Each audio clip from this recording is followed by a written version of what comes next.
Eu não leio a Bíblia porque eu não entendo nada, então vem comigo que eu vou te ensinar hoje o livro de Esther. O tema do livro é a providência de Deus e o propósito em tempos de crise. O livro de Esther é uma das histórias extraordinárias do Antigo Testamento. O povo judeu está vivendo no Império Persa, longe da sua terra, quando surge uma ameaça de extermínio. Esther, uma jovem judia que havia se tornado rainha, é colocada diante de uma decisão que poderia custar a sua própria vida. O mais interessante é que o nome de Deus não aparece explicitamente no livro de Esther.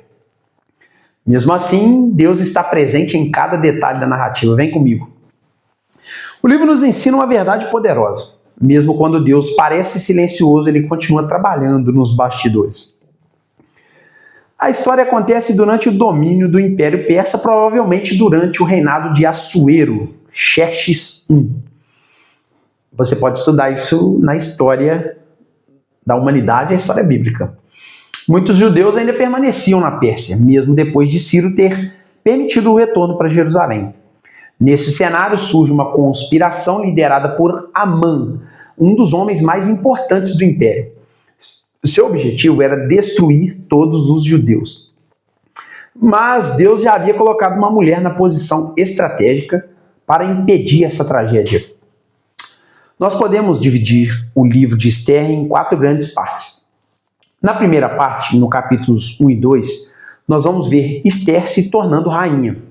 A rainha Vasti é afastada, o rei procura uma nova rainha e Esther ela é escolhida. E Mordecai orienta Esther a não revelar sua origem judaica, esse que era tio dela. No segundo tópico nós vamos ver a conspiração de Amã, nos capítulos 3 e 4. Amã ele recebe grande autoridade e Mordecai se recusa a curvar diante dele. Amã decide destruir os judeus e um decreto de morte contra os judeus é publicado. Dos capítulos 5 ao 7 nós vamos ver outra estrutura do livro aqui, onde a Esther ela intervém nesse cenário.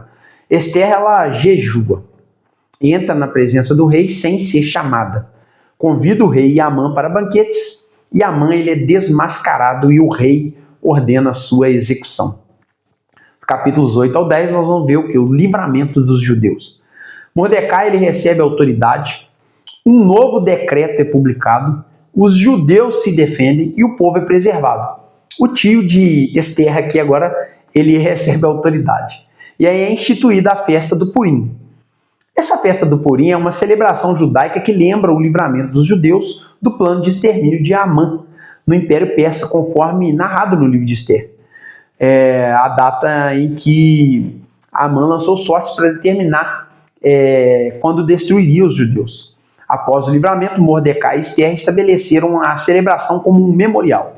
Esther 9, 26 ao 28 mostra que os judeus deveriam celebrar esses dias todos os anos, lembrando que a tristeza foi transformada em alegria e o luto em celebração. A figura de Esther e Mordecai ele era o primo e o pai adotivo de Esther. Ele percebe que o problema era maior do que a sua própria família. Quando descobre o decreto de Amã, ele envia uma mensagem a Esther. Quem sabe não foi justamente para uma ocasião como essa que você foi colocada na posição de rainha. Esther 4,14. Essa frase resume uma das maiores mensagens do livro. Posições podem se tornar oportunidade dada por Deus para cumprir propósitos maiores do que nós mesmos. Esther representa coragem em meio ao perigo. Ela estava diante de uma escolha, poderia permanecer em silêncio ou poderia usar sua posição para tentar salvar o povo. Mas havia um problema. Entrar na presença do rei sem ser convocada poderia resultar em morte. Por isso Esther pede que os judeus jejuem por ela em Esther 4,16. Vá reunir todos os judeus em Suzã e jejuem por mim. Não comam nem bebam durante 3 dias, nem de dia nem de noite. Minhas criadas e eu faremos o mesmo. Depois, embora seja contra a lei, entrarei na presença do rei. Se eu tiver de morrer, morrerei. Aqui nós vemos fé, jejum, coragem e disposição para obedecer. Deus trabalhando nos bastidores. Uma das partes mais fascinantes acontece quando o rei perde o sono. Ele pede que tragam registros históricos do reino e descobre que Mordecai havia salvado a sua vida anteriormente, mas nunca havia sido recompensado. Coincidentemente, ou melhor, providencialmente, Isso acontece justamente quando a mãe estava planejando a morte de Mordecai. O homem que queria destruir Mordecai acaba sendo obrigado a honrá-lo publicamente. Isso mostra que Deus não precisa aparecer de forma espetacular para estar trabalhando. Às vezes a providência divina acontece através de uma noite sem sono, uma conversa, uma porta aberta ou uma circunstância aparentemente pequena. Amã, ele representa orgulho, vingança, ambição. Ele possuía riqueza, autoridade e prestígio, mas não conseguia suportar o fato de Mordecai não se curvar diante dele. O seu orgulho transformou uma ofensa pessoal em uma tentativa de genocídio. Ele constrói uma forca para Mordecai, mas termina sendo morto justamente na forca que preparou. A história revela um princípio bíblico. O orgulho que tenta derrubar os outros frequentemente prepara sua própria queda.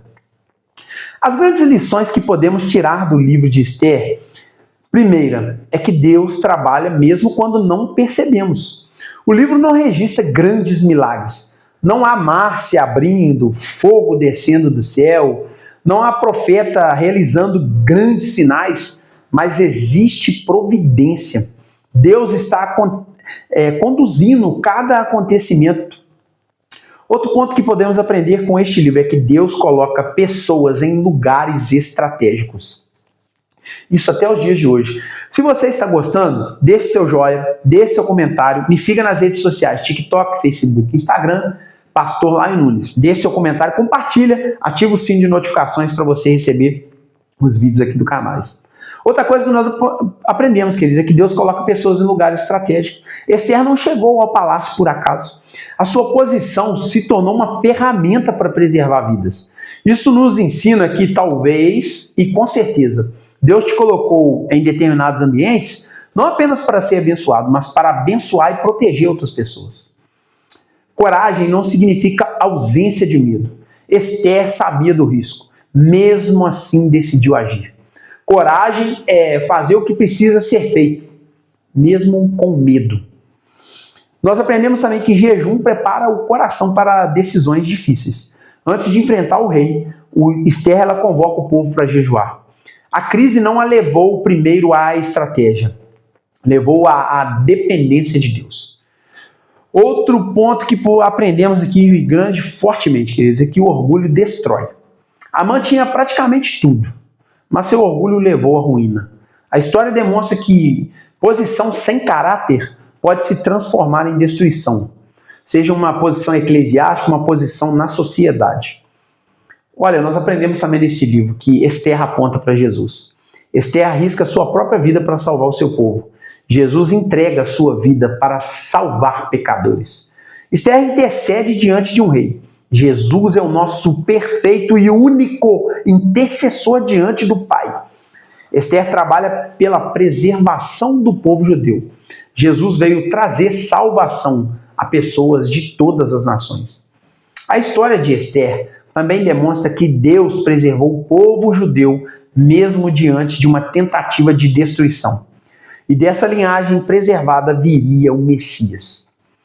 Esther 4,14, quem sabe não foi justamente para uma ocasião como esta que você foi colocada na posição de rainha? Embora a frase seja uma pergunta de Mordecai para Esther, ela expressa perfeitamente a mensagem do livro. Deus pode e coloca pessoas em posições específicas para cumprir um propósito específico. E a conclusão que podemos tirar deste livro é que esse livro é o livro da providência silenciosa de Deus. O nome de Deus pode não aparecer explicitamente, mas a sua mão está em toda a história, em cada cena.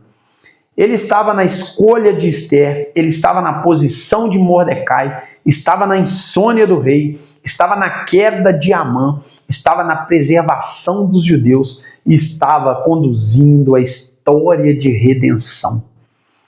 A grande mensagem de Esther é: você pode até não enxergar Deus trabalhando, mas isso não significa que ele esteja ausente.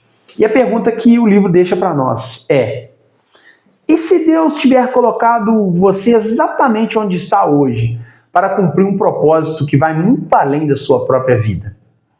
Se você gostou desse vídeo, deixe seu comentário, me segue nas redes sociais, TikTok, Facebook, Instagram, que Deus abençoe sua vida no nome de Jesus. Amém?